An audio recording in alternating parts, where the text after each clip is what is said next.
Yes, yes, come in. Sit down.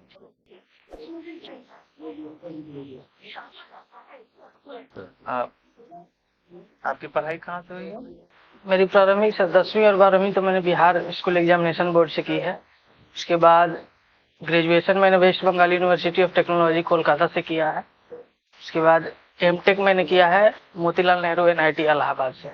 और अभी क्या कर रहे हैं? वर्तमान में सर हम राजस्व और भूमि सुधार विभाग में अंचल अमीन के पद पे हैं।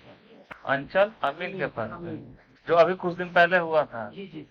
कब हुआ था, कब से हैं? इस साल ज्वाइन किए हैं 1 जून को। 1 जून इसी वर्ष। तो आप एमटेक हैं, बीटेक भी आपने किया, उसमें ट्रेड क्या था आपका? Mechanical engineer. मैकेनिकल। तो मैकेनिकल इंजीनियरिंग करने के बाद अमीन का एकदम खट से ज्वाइन कर दिया आपने। क्या आपका व्यू, एम क्या है, लक्ष्य क्या है?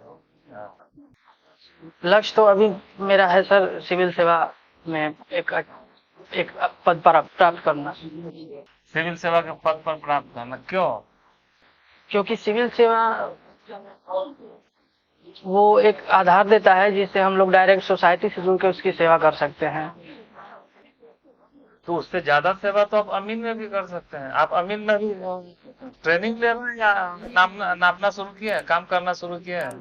कितना दिन का ट्रेनिंग दिया?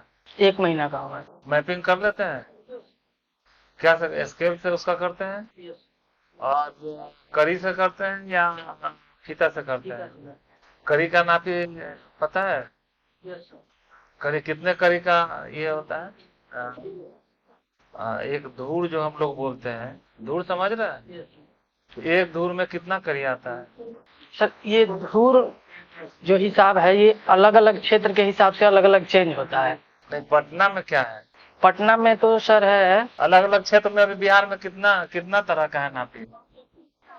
3-4 तरह का तो हम जानते हैं, जिसमें 1620 स्क्वायर फीट का 1 कट्ठा होता है ग्रामीण क्षेत्रों में। किस ग्रामीण क्षेत्र में है? जैसे सिवान में, छपरा में। अरे सिर्फ ग्रामीण नहीं बोल रहे आप, एरिया बताएं। मगध में कितना है? मगध में 1620 स्क्वायर फीट का 1 कट्ठा होता है सर। मगध मतलब कहाँ समझ रहे हैं? मगध मतलब आपका गया, नवादा, जहानाबाद ये क्षेत्र जो है। पटना नहीं है? पटना तो अलग प्रमंडल है सर, हम प्रमंडल के हिसाब से बता रहे हैं। प्रमंडल के हिसाब से वहाँ 1620 और पटना का? पटना का 1361.25 है। और वैशाली का? वैशाली का 1620 है। मुजफ्फरपुर का? सर एग्जैक्ट मुझे पता नहीं मुजफ्फरपुर। तो करी में नहीं जाते हैं? कड़ी में सर, कड़ी में हम लोग निकाल सकते हैं। जैसे 1 कट्ठा में कितना दूर होता है? 1 कट्ठा में 20 धूर होता है। एक धूर में कितना धूर के? 1 धूर में 20 धूर।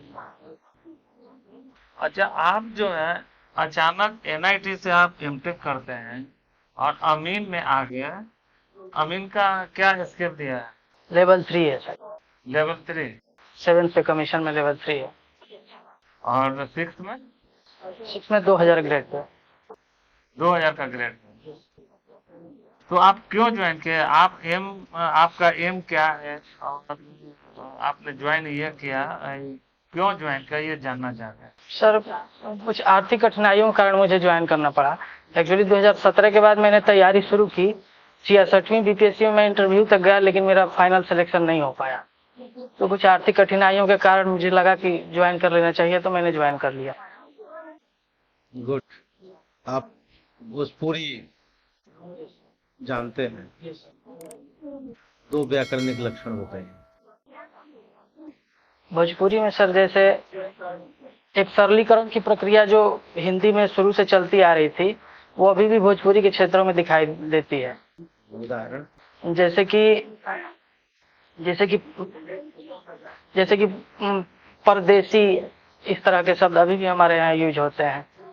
उसके बाद लोकगीत सुनते हैं भोजपुरी का। संस्कृत में लोकगीत नहीं लिखे गए और भोजपुरी में लिखे गए या हिंदी में लिखे गए, इसका क्या कारण हो सकता है? संस्कृत में सर लोकगीत है संस्कृत में? सर ऐसे मुझे तो नहीं पता है, लेकिन हो सकता है कि जिस कालखंड में संस्कृत बोलचाल की भाषा रही होगी उसमें संस्कृत में भी गीत लिखे गए होंगे। कोई बात नहीं। भिखारी ठाकुर को जानते हैं आप? तो क्या थे, उनके बारे में एक दो लाइन बताइए। भिखारी ठाकुर भोजपुरी भाषा के एक रचनाकार थे जिन्होंने बहुत सारे। कुछ वैसी बात बताइए जो हम लोग नहीं जानते। भिखारी ठाकुर की मेनली उनके जो नाटक थे जिसके चलते उनको भोजपुरी का शेक्सपियर कहा जाता है, जिसमें विदेशिया, गबर घिचोर, भाई विरोध, ये सब। भोजपुर क्षेत्र के हिंदी के कुछ रचनाकारों का नाम। हिंदी के रचनाकार एक तो हीरा डोम है जिनके बारे में हम जानते हैं, और सर अभी मैं और नाम याद नहीं। शिवपूजन सहाय का नाम जानते हैं? जी सर जानते हैं। क्या लिखा उन्होंने? उनका एक देहाती दुनिया करके रचना है जिसके बारे में जानता हूँ। कैसा है? उपन्यास है, कहानी है, कविता है? जहाँ तक मुझे पता है सर वो एक आंचलिक उपन्यास है। आंचलिक उपन्यास क्या होता है? आंचलिक उपन्यास वो होता है सर जिसमें समस्या को एक यूनिट में देखा जाता है, जैसे कि मैला आंचल है फणीश्वरनाथ रेणु का, तो उसमें एक पर्टिकुलर एरिया का पूरा वर्णन रहता है, वहाँ का भौगोलिक स्थिति, वहाँ के लोग, वहाँ की समस्या। महाकाव्य और खंड काव्य में क्या अंतर है? सर महाकाव्य होता है जिसमें जो कथा होती है वो उसमें संपूर्णता होती है, जीवन के सभी पक्ष। दिनकर की कोई रचना का नाम बताइए। दिनकर की रचना उर्वशी, रेणुका। कोई एक कविता पढ़िए दिनकर का।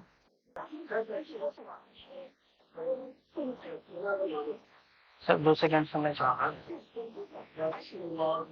छीनता हो स्वक्त कोई और तुम त्याग तब से काम लो, यह पाप है छिन्न कर देना है, पुण्य है विच्छिन्न कर देना, उसे बढ़ रहा तेल। तो ये मार धार, छीनना, विच्छिन्न कर देना, ऐसे कवि को राष्ट्र कवि क्यों कह दिया गया? ये तो हिंसा की बात करते रहते हैं दिनकर। हिंसा अगर अपना अधिकार लेने के लिए, जैसे अगर हिंसा का भी सहारा लेना पड़े तो इसको भी ये भी तो उचित है। तो गांधी जी तो अहिंसा से देश को आजाद करा दिए, अधिकार तो वो भी लिए, तो भारत अहिंसा प्रिय देश रहा है। उनका उद्देश्य ये सिर्फ हिंसा फैलाना नहीं था, उनका था कि लोगों के मन में ये भावना जगे कि वो अपने अधिकार के लिए लड़े। आप किसके पक्ष में हैं, हिंसा या हिंसा, दिनकर या गांधी? मैं तो सर गांधी के पक्ष में हूँ। गांधी के पक्ष में।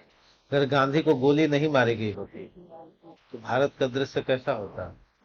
अगर जीते और 10-20 साल तो कैसा होता भारत?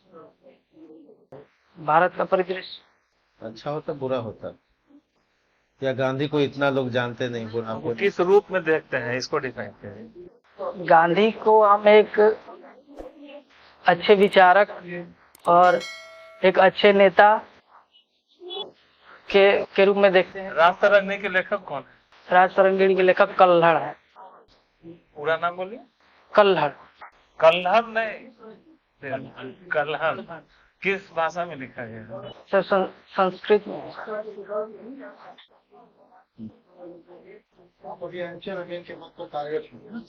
प्राचीन काल में इस पर्व को किस नाम से हमें?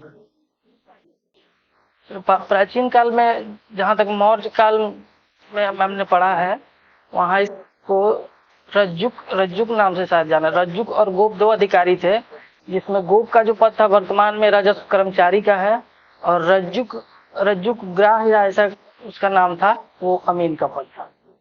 अमीन नहीं, वो मौर्य को पढ़िएगा ठीक से, पद का नाम दूसरा है, वो जो है वो अधिकारी का नाम था।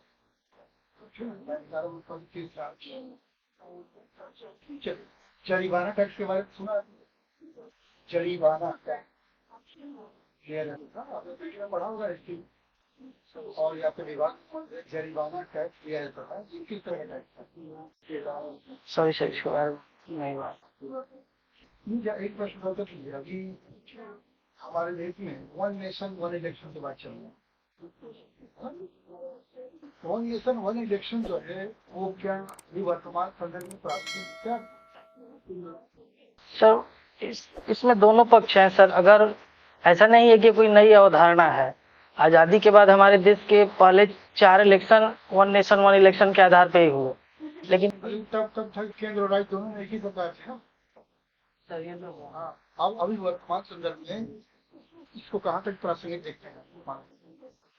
सर प्रासंगिक तो है, अगर उसको इम्प्लीमेंट किया जाए तो जो हमेशा चुनाव का माहौल बना रहता है देश में और ब्यूरोक्रेसी हमेशा उसमें लगी रहती है, जिसके चलते विकास कार्य बाधित होता है। तो इसका एक ये पक्ष है कि ब्यूरोक्रेसी का समय बचेगा और बाकी सारी योजनाओं पे लोग ध्यान देंगे। अच्छा, ऐसा मान लीजिए हो गया वन नेशन वन इलेक्शन हो गया और किसी राज्य में 2 महीने के अंदर ही सत्ता परिवर्तन हो गई सरकार की, क्या करेगा? तो वहाँ तो फिर चुनाव होगा। क्या अभी ऐसा कोई प्रोविजन किया जा रहा है या ऐसा कोई बात चल रही है कि अगर 1 साल के अंदर अगर सरकार की जाती है उसके लिए कोई अलग व्यवस्था होगा? अभी तो वन नेशन वन इलेक्शन पे एक कमेटी का गठन हुआ, हाँ, तो उसमें अच्छी चल रही है। तो उसमें अभी सर क्या निर्णय है? है जी सर, तो उसका निर्णय आने के बाद ही कोई विचार किया जा सकता है। अभी कौन हेड कर रहे हैं उस कमेटी को? जहाँ तक मुझे पता है सर, रामनाथ कोविंद करना चाहिए एक राष्ट्रपति को। बिल्कुल करना चाहिए सर, वो विद्वान व्यक्ति हैं, उनके अंडर में तो बिल्कुल करना चाहिए। रिजर्वेशन की बात इसके बारे में बताइए। सर ईडब्ल्यूएस रिजर्वेशन था, इसमें 103वें संविधान संशोधन के तहत जो अनरिजर्व कैटेगरी है उसमें जो आर्थिक रूप से कमजोर वर्ग है उसको 10% आरक्षण दिया गया। क्या क्या क्राइटेरिया रखा गया? इसमें क्राइटेरिया है सर कि 5 एकड़ से कम कृषि योग्य भूमि हो, 8 लाख पूरी पारिवारिक आय 8 लाख से कम हो। सुप्रीम कोर्ट ने इस पे जजमेंट दिया, क्या सुप्रीम कोर्ट ने इसको सही ठहराया है। इसी एक पहलू को उन्होंने काटा भी, किसी एक पॉइंट को रिजर्वेशन पे किसी एक पॉइंट को उन्होंने काटा। सुप्रीम कोर्ट में वर्डिक्ट को आपने पढ़ा? नहीं सर, वर्डिक्ट रिजर्वेशन के लिए इंडिया में क्या रखा गया? रिजर्वेशन के लिए उसमें सामाजिक पिछड़ापन मुख्य रूप से देखा गया था।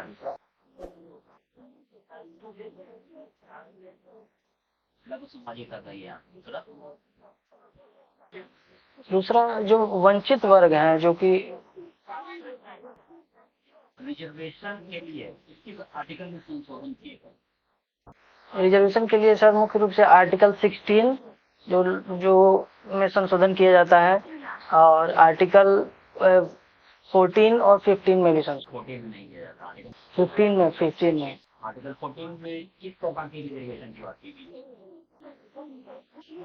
आर्टिकल 14 तो सर 14 में रिजर्वेशन की बात नहीं है, आर्टिकल 15 और आर्टिकल 14 तो 15 में किस तरह की रिजर्वेशन?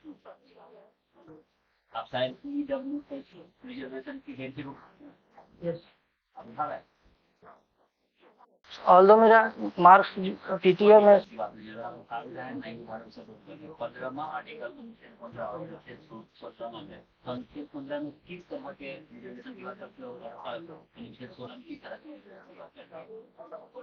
अनुच्छेद 15 सर बताता है कि किसी भी व्यक्ति के साथ उसके जाति, धर्म, लिंग, जन्म स्थान के आधार पर भेदभाव नहीं किया जाता। तो सर अगर हम लोग आरक्षण देते हैं तो ये एक तरह से उसका उल्लंघन है। 2 तरह के आरक्षण मिलता है, किस 2 तरह का आरक्षण मिलता है? सरकारी संस्थानों में मिलता है, शिक्षा में, और एक मिलता है नौकरियों। के लिए मिलता है, किसमें मिलता है? शिक्षा में मिलता है कि 15वां सर शिक्षा के लिए यही मैं पूछा था। और 16वां जॉब के लिए लोक नियोजन में। जॉब में इनिशियल लेवल पे रिजर्वेशन है या फिर डिपार्टमेंटल प्रमोशन में चाहिए? डिपार्टमेंटल प्रमोशन में SC/ST को प्रमोशन है, OBC को अभी तक नहीं मिला। ठीक ठीक, थैंक यू हो गया आपका मौक हो गया। हाँ तो अब जाइए। हाँ तो ऐसे ही जाते हैं थोड़े तो ये सब सीखना है ना। ऐसा हाँ नहीं, वहाँ ये सब कॉलेज में तो ये सब खूब बताया जाता है। वहाँ ये गलती होगी तो फिर कैसे होगा? बगल में तो खत्म हो जाएगा। ठीक, हाँ समझ गए। तो एक तो आई कांटेक्ट आपका जो है जिस पे पूछा, अगर मान लिया कि अगर कोई ऑब्जेक्टिव आंसर हो, छोटे 30 सेकंड का आंसर हो, तो एक तरफ देखिए, लेकिन अगर आपका आंसर बड़ा हो रहा हो तो बाकी लोग कटा फील करेंगे, उनकी तरफ भी देखना है ना। तो सोचिए कि जब हमको 1 मिनट 30 सेकंड से ज्यादा वक्त लग रहा हो तो बाकियों को भी क्या करना है, देखना है।